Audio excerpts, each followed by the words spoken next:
The film franchise spawned by Jurassic Park has lost its soul because its modern custodians don't understand the story that Michael Crichton was trying to tell. Crichton's phenomenally successful novel Jurassic Park was released in 1990. The plot hinged on a particular blind spot in the technocratic regime of the island resort. The dinosaurs were tracked by a sensor array which could identify the dinosaurs by type and match that to a database of dinosaurs which InGen had produced. If any were missing in the tally, the software would let Nedry and Arnold know, and the rogue dinosaur could be apprehended or assisted.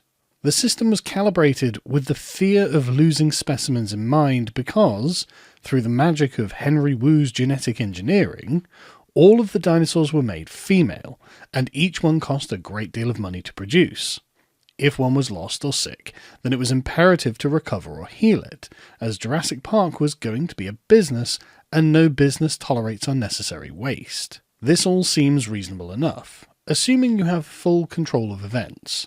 The twist in Crichton's novel is that actually some things are not as they seem. We make a lot of assumptions, and not all of them are valid. In the book, to put the dinosaur DNA together, the ersatz DNA of other animals had to be used to fill in the blanks, and the use of frog DNA had given at least some of the dinosaurs the spontaneous ability to change their sex when confined in a single-sex environment. The dinosaurs with this DNA inherited this ability, ergo, some of the dinosaurs had changed sex and begun to breed. The park's managers had been blissfully unaware of this, though, and as they had been looking for a predetermined number of dinosaurs, once the system had found that number, it stopped looking. When they changed the parameters to look for more dinosaurs than they were expecting, they discovered that the dinosaurs were multiplying all over the park. They realized then that they were in a lot of trouble. It is through the voice of chaos theorist Ian Malcolm that Crichton delivers the story's true meaning and message. Thou art not God. The incredible potential and power of science made John Hammond blind to the limits of what can be known in advance of the act because of the terrible complexity of the world. He thought he had created dinosaurs and would bring them to the world for all to see, and at the end of the novel, his dinosaurs eat him alive. Arnold and Nedry thought that they had designed a foolproof surveillance and security system which would keep the dinosaurs contained, but instead, outside of the limits of their vision, the dinosaurs were loose and out of their control, and they got eaten too. All stories must attempt to teach the audience something about themselves or the world, and the moral of Jurassic Park is a warning about hubris. You might indeed have access to phenomenal power, but you are mortal, and you do not have the capacity to control it. You might master the ability to create first-order effects, but you can't foresee, let alone control, the second-order effects of what you've done, and this is where the real danger in progress lies. In the short term, science and technology seem like wondrous marvels, but if you don't operate with sufficient prudence, they will come back and destroy you, and the amount of caution you must exercise increases proportionally with the amount of power that you wield. This is what John Hammond discovered when he was being devoured by the fruits of his own creation, and what Ian Malcolm warns him of throughout the course of the book. Malcolm's perspective on chaos theory informs the moral lesson of the narrative. It is the business of science to bend nature to our will. The danger inherent in this is that nature contains a great deal of potential energy, and when we unleash this, we do not really know what we are doing. Even if we can figure out how to get the first-order effects, the second-order effects are just as important and equally as dangerous. Crichton is warning us against the hubris of going too far outside the Tao too fast, and that we ought to instead be more accepting of the limits the universe has imposed upon us before it blows up in our face. The secondary point that I am making here is that the dinosaurs are not the villains. The dinosaurs are a force of nature that we have brought down upon ourselves. Jurassic Park is not a monster movie. As far as I'm aware, The Lost World is the only sequel Crichton ever wrote, and is the end of the Jurassic Park canon as laid out by the books. It sets the tone for the moral of the remaining films with the following message: leave the mess you've created alone, nothing good can come of it. Both the film adaptation and its sequel Jurassic Park 3 carry this message forward. Going back to the island is a bad idea, and you ought not to do it. The dinosaurs cannot be employed for economic or military reasons, and you shouldn't try. In 2015, the Jurassic Park franchise was rebooted with Jurassic World, which at first glance looked like an adequate spiritual successor to Jurassic Park, but upon closer inspection, we noticed that the moral of the story has been inverted. The park appears on the surface to be working. This new iteration of the park appears to have learned from the mistakes of the previous one, and man has finally harnessed the awesome power of genetic manipulation. The park this time has its very own dinosaur wrangler in the form of Owen Grady, a man who has some measure of control over the velociraptors, and, as we are shown in later films, can do his Jedi mind hand trick on basically any dinosaur. Compare this to Jurassic Park's Robert Muldoon, who is constantly stressed by the dinosaurs, always on edge that one day the velociraptors might get out, and this is what eventually kills him. The park in Jurassic World had been operating for some time, and apparently people have become bored with dinosaurs, as they're just another kind of theme park attraction, and don't capture the imagination like they used to. To get over this, the scientists manifest not dinosaurs, but instead hybrid monsters that will wow the pundits, leading to the creation of the Indominus Rex. This is a mixture of several dinosaurs, giving it the size and power of the Tyrannosaurus with the intelligence and cunning of a raptor. It uses its intelligence to trick the human administrators and then escapes from its paddock, which allows it to wreak havoc across the park, leading to a cascading failure. The problem with Jurassic World is that, unlike Jurassic Park, the mutant dinosaur has become the main villain of the piece, rather than the scientific technological system itself. In Jurassic World, the system didn't fail. Instead, the escape of the Indominus Rex is due to the fact that it tricked the humans into releasing it. The problem isn't the system, it's user error. In fact, the system itself had demonstrated that it was remarkably successful, as everything was fine until the Indominus escapes. In every way, the dinosaurs have become domesticated and controllable. Owen Grady can command the raptors, and by later movies, the raptors are treated as if they're essentially like dogs.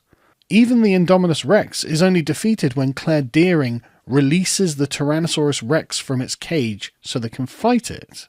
In fact, the end of Jurassic World sees the Indominus Rex defeated by a coalition of the humans, the raptors, and the released Tyrannosaurus, which obediently does battle with the Indominus Rex.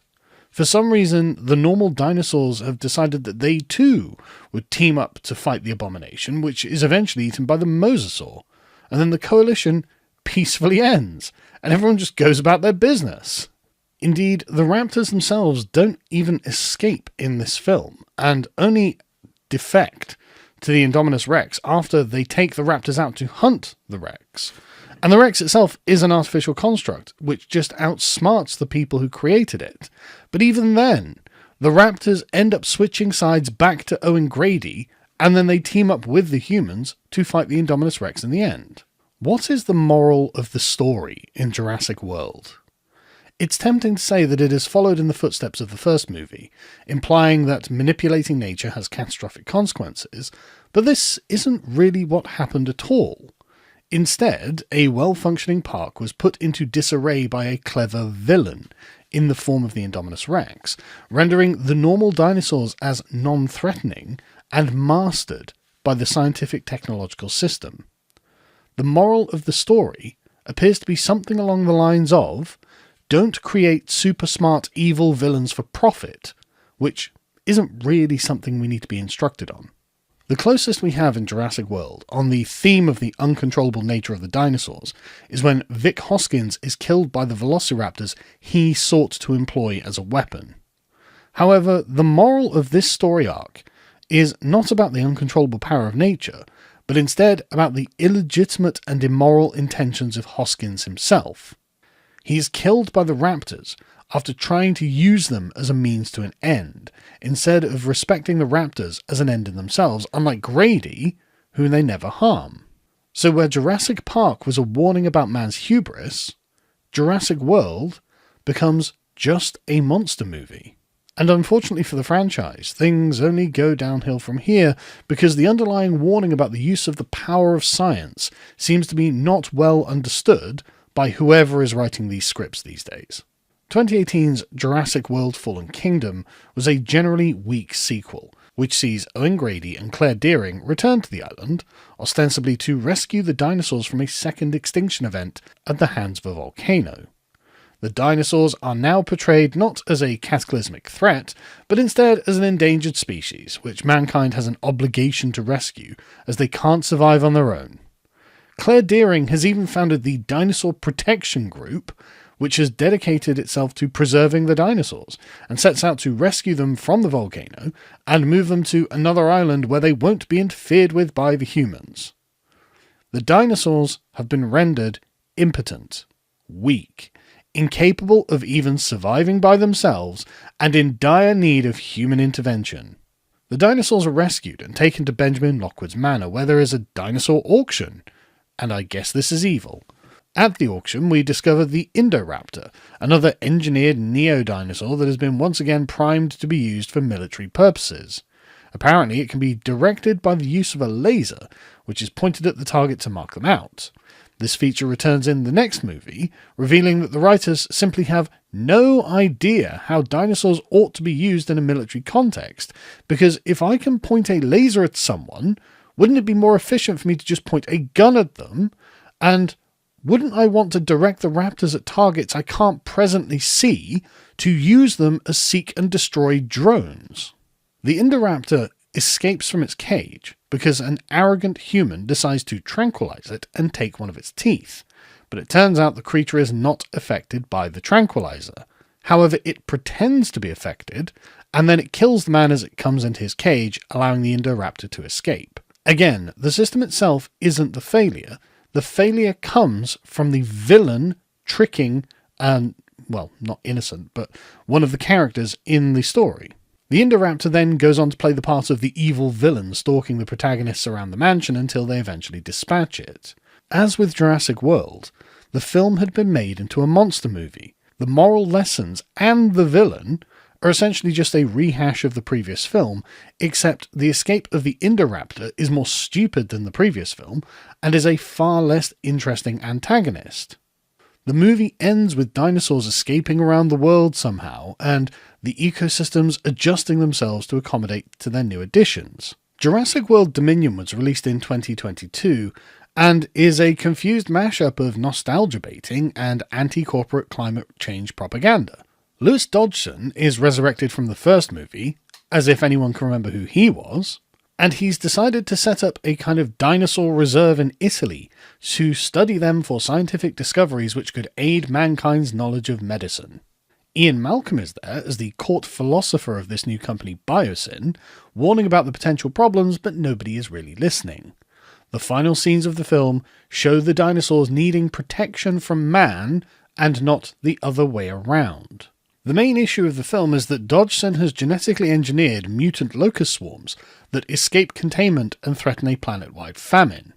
The Giganotosaurus is positioned awkwardly as the monster that needs to be defeated, even though it's not really a villain, and there's the silly subplot of the military dinosaurs, which is once again resurrected in the Atrociraptors.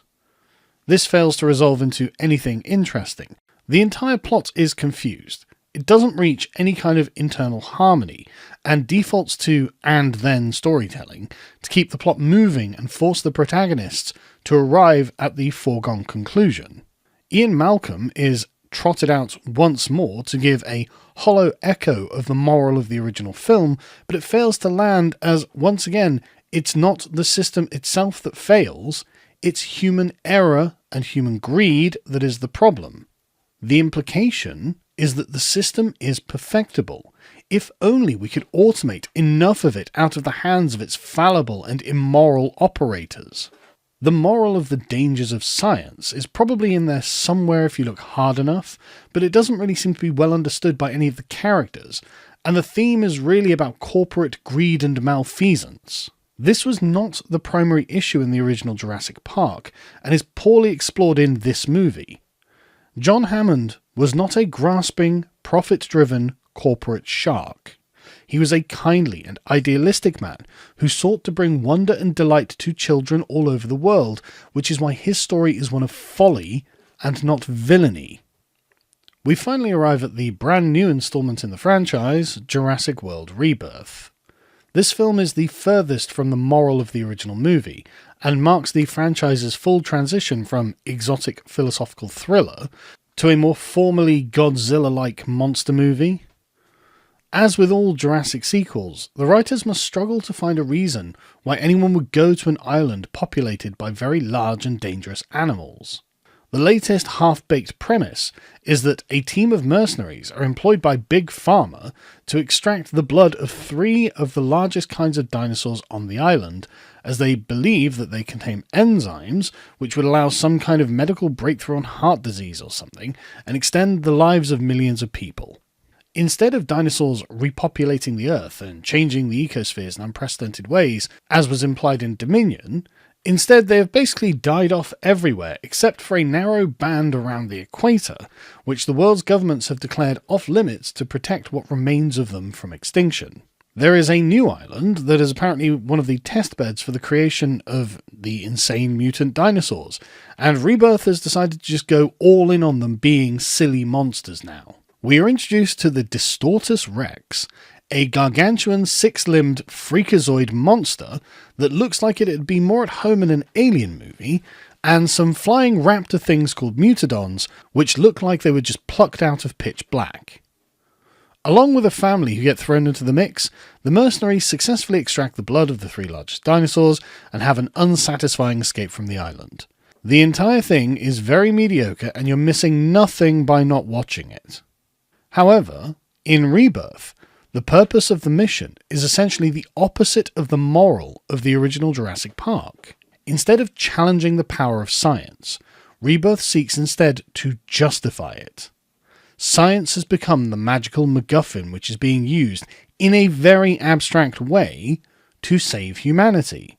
The mercenaries must risk their lives for the advancement of science, and in the end, choose altruistically to give their prize away for free, so everyone might benefit from it. Even the escape of the Distortus Rex is down to human error, as some idiot scientist discards a sweet wrapper which is sucked into a vent and fries the locking mechanism, allowing it to escape. Here, we have a complete inversion of the moral point of Jurassic Park, and why they will never again produce a good film in this franchise. The soul of Jurassic Park was to challenge the status quo regarding our view of science. It was a warning against meddling with things for which we cannot predict the second-order consequences, and in it was concealed a subtle advocacy for a traditional way of life. In the original Jurassic Park, the relationships between Hammond, his grandchildren, and Alan Grant are changed for the film to emphasize the need for the connection between the older and younger generations. This is what is actually wholesome and good for man. The resurrection of the dinosaurs represents mankind's step into the unknown, as they use science to open a Pandora's box from which they know not what will emerge. The lesson is that we ought not to meddle in these farthest reaches, lest we destroy ourselves. Take advantage of nature at your peril. Moreover, the scientific technological systems we create to manage and regulate the new world are not sufficient to completely control the powerful forces we are unleashing. It is not that the humans fail the system, it is that the subject of the system is too complex to be controlled in such an overbearing and managerial fashion. The arrogance of believing that we can master such things is not down to the fallible nature of man, but the scope of the goal itself. However, with the Jurassic World franchise, the dinosaurs have been reduced to the status of pets or vulnerable endangered species. It could have been that the resurrected dinosaurs would have been able to breed and repopulate, but now they can't even live without human assistance, and they're not the main event anymore.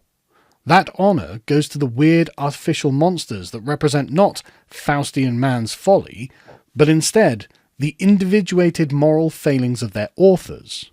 Once again, it is not the system that is at fault, it is the people operating the system. I don't believe that the franchise is actually recoverable at this point, and there's really no other story to tell from the original premises. There is one last thing to consider about the Jurassic franchise, which is at once a recurring theme within them and the reason that they still produce these films. They keep making money. For some reason, the writers of the films from Jurassic World onwards repeatedly attempt to assert the plotline that the parks are no longer making any money because people have lost interest in dinosaurs. It is baffling that the people producing these films think that this would be the case, as the Jurassic films are one of Hollywood's last reliable money-making franchises because people still absolutely love dinosaurs. Obviously, the original Jurassic Park film is by far the most successful, but all of the previous Jurassic World films topped $1 billion in revenue, and Rebirth seems to be on track to do the same. Even Jurassic Park 3, the least successful of the films, made 4 times its budget. This is despite the Jurassic franchise not producing a single noteworthy film since 1993. And it seems to me that it's really that people just like seeing well-rendered dinosaurs on the screen, even if the story that puts them there is little more than a video game plot to justify the action. People still enjoy the spectacle of dinosaurs and want to see more. And just as a side point, I always have to take my kids to the cinema to watch the new Jurassic film when it comes out, and it's full of families with their kids there as well. At this point, it seems that the Jurassic franchise is actually being hindered by its own premises, and that if a different dinosaur franchise, or if a new theme for the Jurassic movies could be found, then they could once again become beloved, and the writers might actually be able to make films that were actually worth watching, because it seems that the people who are making these films aren't willing to criticize science or the managerial technological system that is supposed to contain the park. If these concepts can't be challenged, then you can't write a Jurassic Park film. You have to write something else. So do that.